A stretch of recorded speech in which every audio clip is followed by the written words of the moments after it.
দেখুন আজকে তৃণমূল তো বহু চুরি করেছে, বাংলার মানুষ 15 বছর দেখলো কত রকমের চুরি হয়, কিন্তু বিধায়করা যে সাইন সই চুরি করে এটা আমরা আবার নতুনভাবে দেখলাম।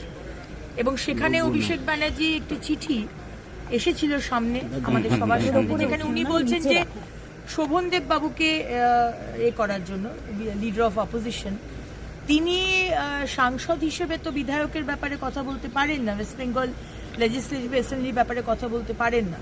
সুতরাং সেই হিসেবে সিআইডি তাকে ডেকেছে, এবং তিনি যদি মনে করে থাকেন যে তিনি পালিয়ে বেড়াবেন তার শিষ্য পুষ্পার মতো, গতকাল পুষ্পাকে যেরকম ধরা হয়েছে নেপাল বর্ডার থেকে, আমি জানি না এত সাহস, এত বাঘের বাচ্চা তারা কেন পালিয়ে বেড়াচ্ছে। সেরকমই যুবরাজ অভিষেক ব্যানার্জিকেও বলবো, না এলে যে পার পেয়ে যাবেন তা কিন্তু নয়।